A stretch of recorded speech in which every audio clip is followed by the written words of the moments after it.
Mani Padme, Mani Padme, Mani Padme.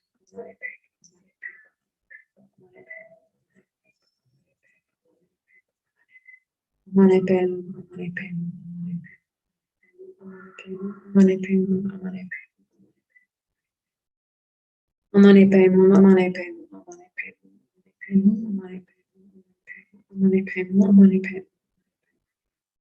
Mani Padme,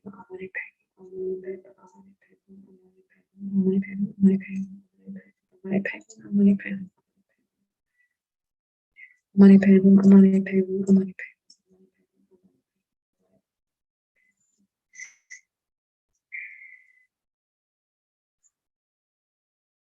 Again, let's just take a moment.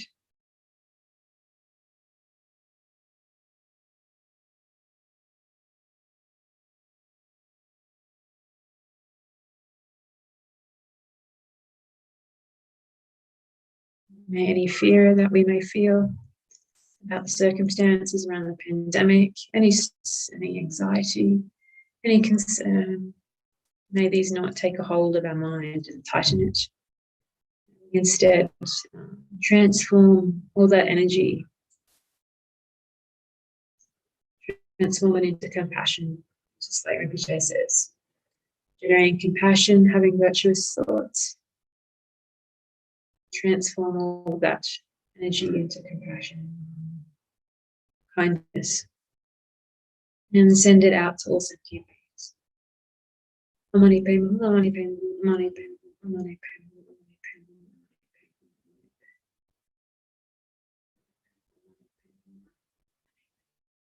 Mani Padme, Mani Padme, Mani Padme, Mani Padme, Mani Padme, Mani Padme, Mani Padme, Mani Padme. Mani Padme, Mani Padme, Mani Padme,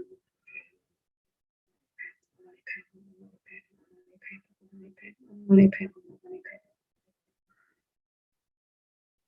Mani Padme, Mani Padme, Mani Padme, Mani Padme, Mani Padme, Mani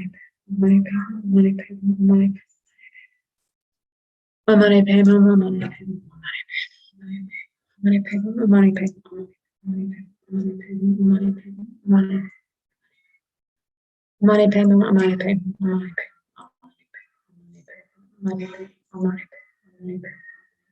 Mani Padme, Mani Padme, Mani Padme, Mani Padme.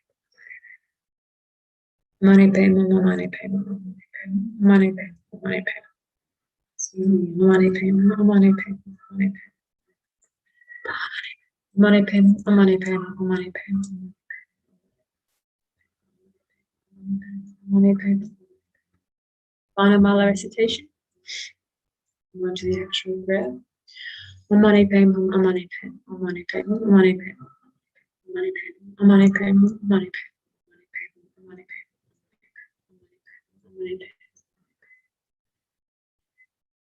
Mani Padme, Mani Padme, Mani Padme, Mani Padme, Mani Padme, Mani Padme, Mani Padme, Mani Padme, Mani Padme, Mani Padme.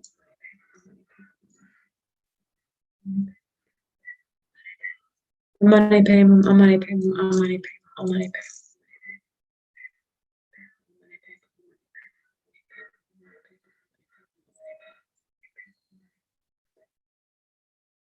Mani Padme, Mani Padme, Mani Padme, Mani Padme. Mani Padme, Mani Padme, Mani Padme.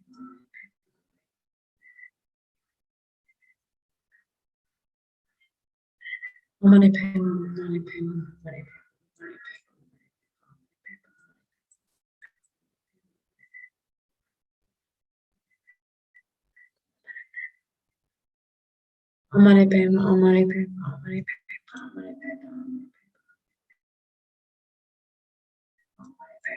Mani Padme, Mani Padme, Mani Padme.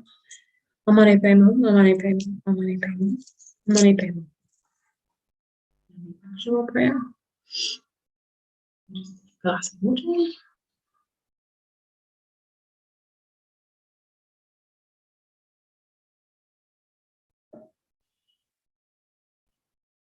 And if you don't have the prayer in front of you, that's totally cool.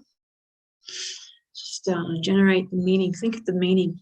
Generate it from your heart as I recite it myself. May all the diseases that sat on the minds of sentient beings that result from karma and temporary conditions, such as the harms of grass spirits, illnesses, and the bhutas, that occur in the realms of the world. May whatever sufferings there are from life-threatening diseases that, like a butcher leading an animal to be slaughtered, separate the body from the mind in a mere instant, not occur in the realms of the world. May all embodied beings be unharmed by acute, chronic, and other epidemic diseases, the mere sounds of whose names terrify beings, as though they had been placed inside the mouth of Yama, the Lord of Death. May all embodied beings be unharmed by the 80,000 classes of interferers, 360 evil spirits that harm suddenly, the 424 diseases, and so forth. May whatever sufferings there are due to disturbances of the four elements, depriving the body and mind of every happiness, be totally pacified. And may the body and mind have radiance and power and be endowed with long life, good health, and well-being. By the compassion of the gurus and the three jewels, by the power of the dakinis, Dharma protectors and guardians, and by the power of the truth of the infallibility of karma and its results, may all these dedications and prayers be fulfilled. May all the diseases that sat in the minds of sentient beings that result from karma and temporary conditions, such as the harms of grass spirits, illnesses, and the bhutas, not occur in the realms of the world. May whatever sufferings there are from life-threatening diseases that, like a butcher leading an animal to be slaughtered, separate the body from the mind in a mere instant, not occur in the realms of the world. May all embodied beings be unharmed by acute, chronic, and other epidemic diseases, the mere sounds of whose names terrify beings, so they've been placed inside the mouth of Yama, the Lord of Death. May all embodied beings be unharmed by the 80,000 classes of interferers, 360 evil spirits that harm suddenly, 424 diseases, and so forth. May whatever sufferings there are due to disturbances of the four elements, depriving the body and mind of every happiness, be totally pacified. And may the body and mind have radiance and power and be endowed with long life, good health, and well-being. By the compassion of the gurus and the three jewels, by the power of the dakinis, Dharma protectors and guardians, and by the power of the truth of the infallibility of karma and its results, may all these dedications and prayers. May all the diseases that sat in the minds of sentient beings that result from karma and temporary conditions, such as the harms of grass spirits, illnesses, and the bhutas, not occur in the realms of the world. May whatever sufferings there are from life-threatening diseases that, like a butcher leading an animal to be slaughtered, separate the body from the mind in a mere instant, not occur in the realms of the world. May all embodied beings harm acute, chronic, and other epidemic diseases, the mere sounds of whose names terrify beings, as though they be placed inside the mouth of Yama, the Lord of Death. May all embodied beings be unharmed by the 80,000 classes of interference, 360 evil spirits that harm suddenly, 424 diseases, and so forth. May whatever sufferings there are due to disturbances of the four elements, depriving the body and mind of every happiness, be totally pacified. And may the body and mind have radiance and power and be endowed with long life, good health, and well-being. By the compassion of the gurus and the three jewels, by the power of the dakinis, Dharma protectors and guardians, and by the power of the truth of the infallibility of karma and its result, may all these dedications and prayers be fulfilled.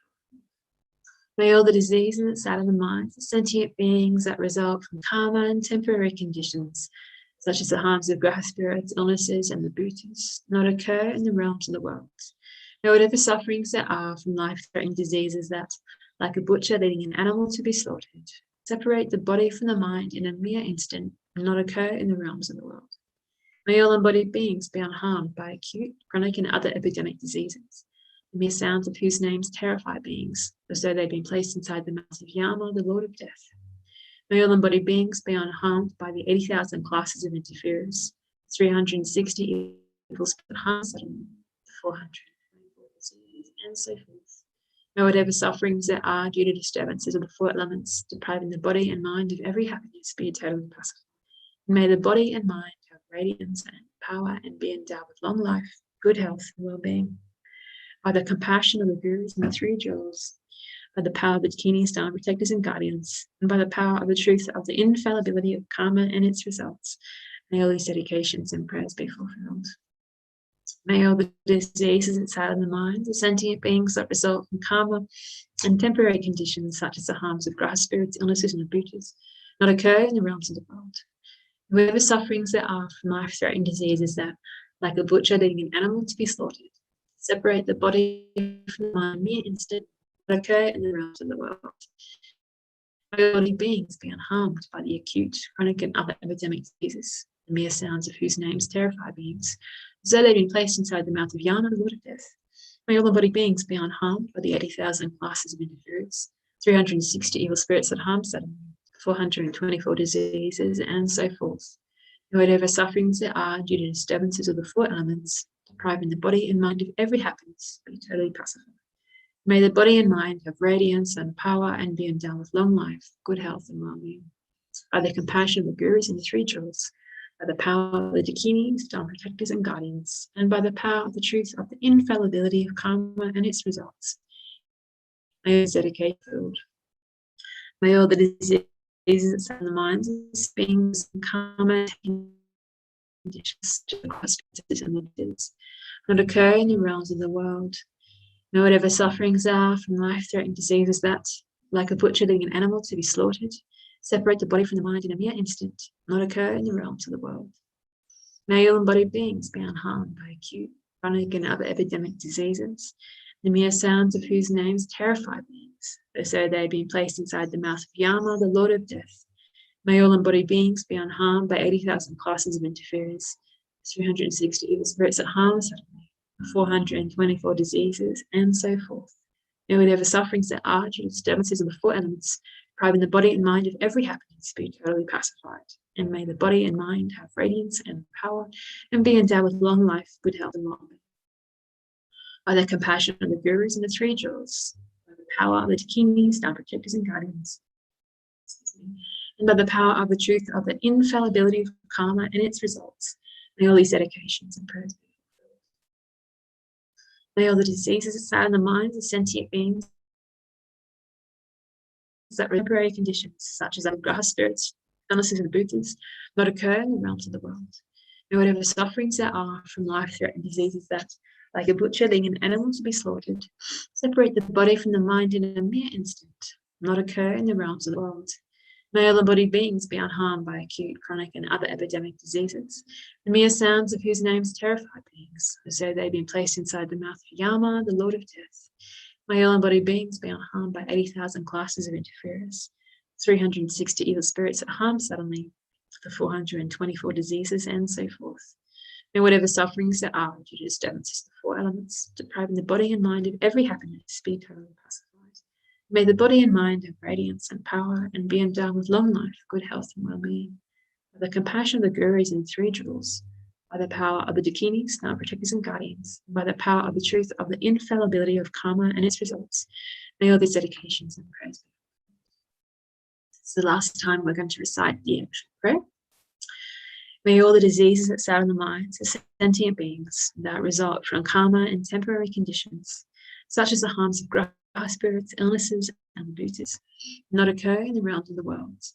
May whatever sufferings there are from life-threatening diseases that, like a butcher leading an animal to be slaughtered, separate the body from the mind in a mere instant, not occur in the realms of the world. May all embodied beings be unharmed by acute, chronic, and other epidemic diseases, mere sounds of whose names terrify beings, as though they had been placed inside the mouth of Yama, the Lord of Death. May all embodied beings be unharmed by the 80,000 classes of interference, the 360 evil spirits that harm suddenly, the 424 diseases, and so forth. May whatever sufferings there are due to disturbances of the four elements, depriving the body and mind of every happiness, be totally pacified. And may the body and mind have radiance and power, and be endowed with long life, good health, and well-being. By the compassion of the gurus and the three jewels, by the power of the dakinis, Dharma protectors, and guardians, and by the power of the truth of the infallibility of karma and its results, may all these dedications and prayers be.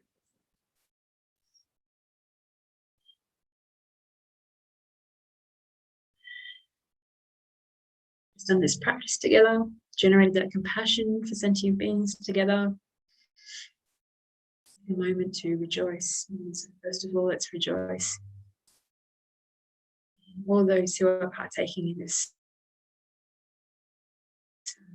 those who are organizing it, those who are leading it, those who are attending it, those who are listening to it. Rejoice in their efforts and their merit. Each one. And ourselves included, because we're doing it now together.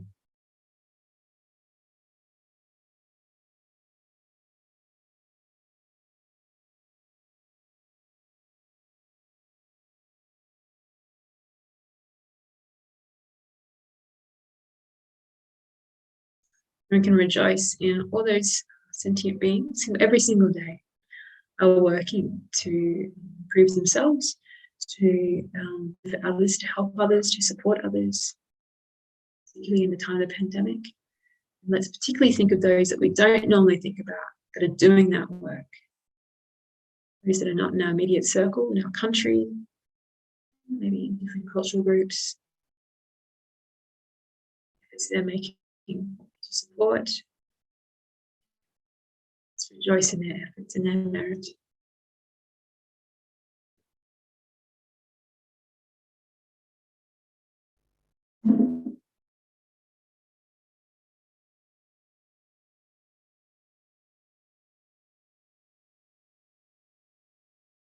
May they continually have the energy and resources that they need to continue their work.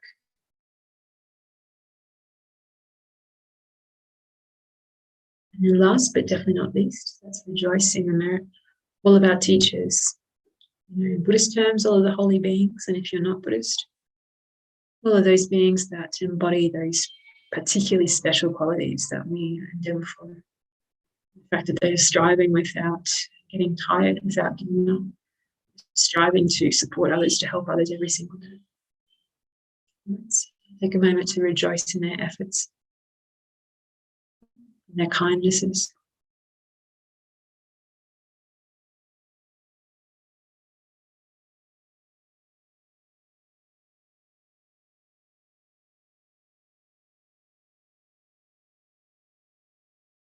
May we always think about their examples and work to embody the same kind of compassion and kindness, regardless of who is in front of us, who we're thinking about. May we be inspired by them. Remove all the causes and conditions of this pandemic.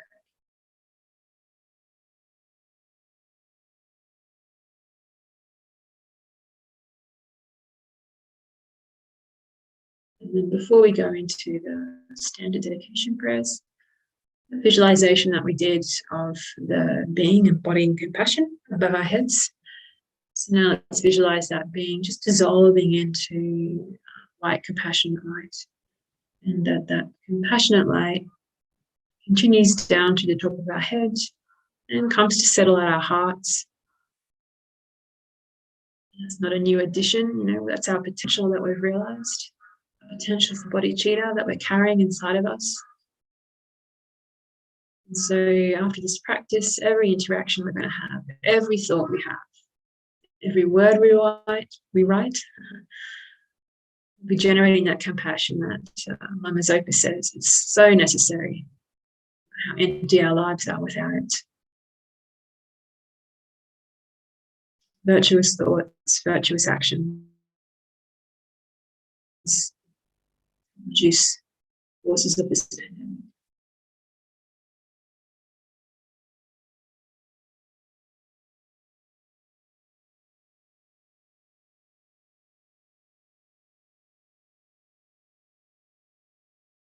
Just when we go into dedications, I'm particularly going to send out all that merit to those who are passing, those who have passed, regardless of the external circumstances. May they have a good rebirth and not be filled with non-virtuous thoughts.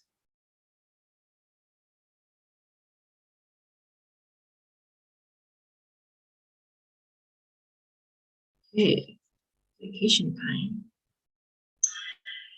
Due to all the past, present, and future merits collected by me, and all the merits of the 3 times collected by the numberless Buddhas and numberless sentient beings, which are completely empty of existing from their own side. May I, who am completely empty of existing from my own side, achieve the state of full enlightenment which is completely empty of existing from its own side, and lead all sentient beings who are completely empty of existing from their own side to that state which is completely empty of existing from its own side, I myself alone, who is completely empty of existing from my own side. May the precious supreme bodhicitta, not yet born, arise.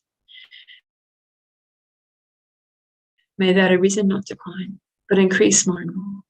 Long life prayer of His Holiness, may he live long. In the land encircled by snow mountains, you are the source of all happiness and good. All powerful Chenrezig Tenzin Gyatso, peace and reign until samsara. Save that the land of snow teachings and transmigratory beings who are extensively clarifies the path that unifies emptiness and compassion. Lotus holder Tenzin Gyatso, I beseech. May all your holy wishes be spontaneously fulfilled. Then Long Rinpoche, we've been able to fulfill his advice today by doing this practice together. You uphold the subduers moral way, who serve as the bountiful bearer, sustaining, preserving, and spreading Mahayana's victorious doctrine, who masterfully accomplishes magnificent prayers honoring the three sublime ones, Saviour of myself and others, your disciples, please live long. That sort of pretty much wraps up the hour together. And I believe the next person is Venerable Tupten Choying. Venerable, are you there? Hello, Venerable Kadra. How are you? Yeah, good. How are you? I'm good, thank you. I recognize that lovely Australian accent. Yeah, yes, I spent, yeah. How are things on your side of the world? It's, I assume you're in Australia? No, I'm in India, in McLeod Ganj. Hoping to get to Australia, but in the future. Okay. Is that Nepal behind you in the picture? Well, I'm at Kopan's nunnery, so that's a picture of the nunnery. Yeah, I thought so. Okay, cool. Yeah. How is it there? We're doing better. Yeah. We had an outbreak, as you've probably seen in the news. And so both the monastery and the nunnery shifted everyone around and did isolation, and some of the monks had to go to the hospital. But there's just one monk left in the hospital, I understand.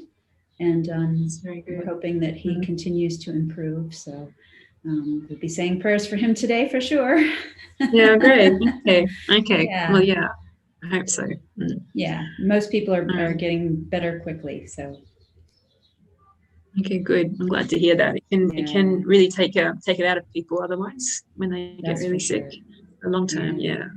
Okay. I hope it keeps on getting better. Thank you. Here we're quite here in McLeod. It's or in Dharamsala. It's quite good if it's compared to other places. So we're very fortunate. Our state officials have made some really good decisions about oxygen and hospitals and all that sort of stuff. And it's a very strict lockdown. And so we're faring pretty well in the entirety of India. So, yeah. Well, I'm glad that there have been some really good conditions for dealing with such a bad situation. Totally. Yeah. I think here, I think McLeod Ganj, with the people in charge and His Holiness and stuff, I think, I feel very fortunate to get stuck here. If I was going to get stuck anywhere, to get stuck here. So.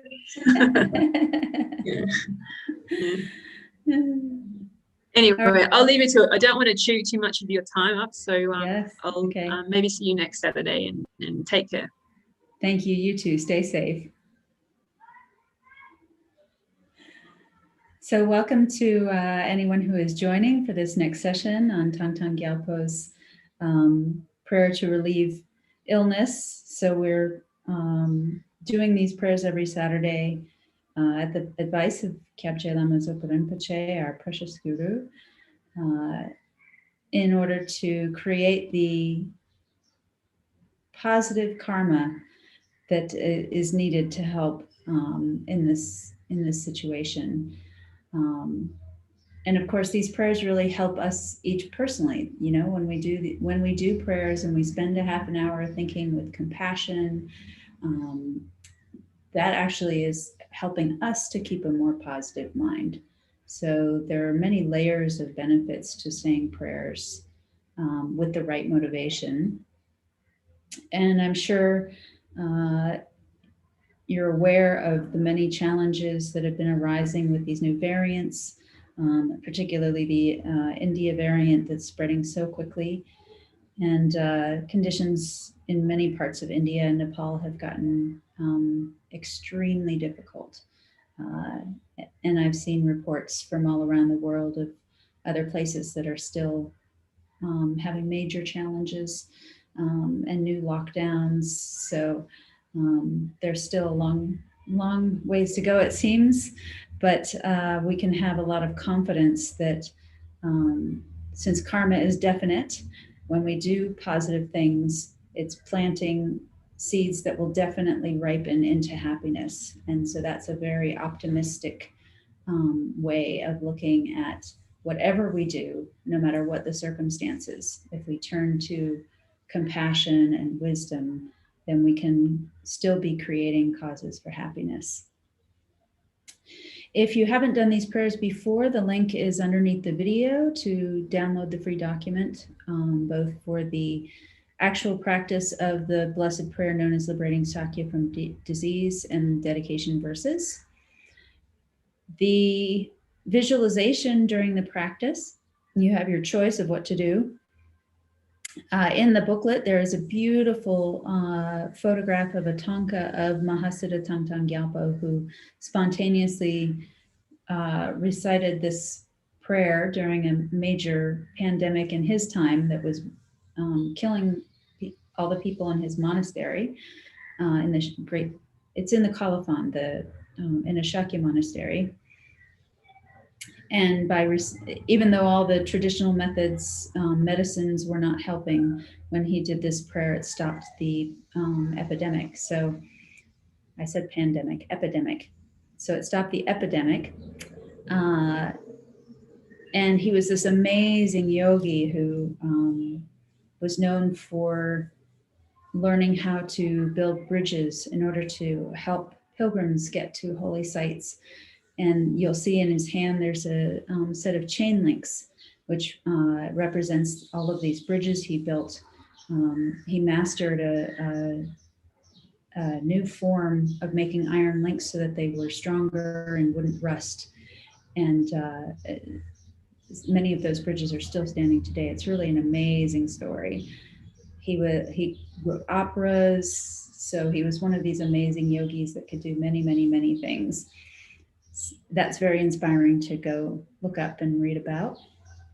So during the practice, you can look at this picture, or you can do a visualization of Alavakitishvara in whatever form you can manage. The simplest form is the four-arm Chenrezig. And so you can have a picture of Chenrezig, or if you're already familiar with the visualization, use whichever is best for you. And Chenrezig sending down blissful light rays, purifying all sentient beings. And the most important thing is that we base this practice on wanting to help all sentient beings. So even though our most urgent need perhaps is to heal this world of COVID, we want to keep in mind that all sentient beings are suffering. We all suffer from difficulties of body and mind. We all die. There's no exceptions to that rule. So whether it's by COVID, or whether it's by age or cancer or whatever it is, that is part of our cyclic existence of what we call samsara. And we want to, by recognizing that suffering and that we all share in it, that we all have these sufferings of body and mind, the same emotions like anger, jealousy, hatred, all of these disturbing states of mind can arise for us. Since we're all in the same boat, then we want all sentient beings to be free of that suffering. We know how bad it is. And because we all have the same conditions, we wouldn't want anyone to suffer like that. So we pray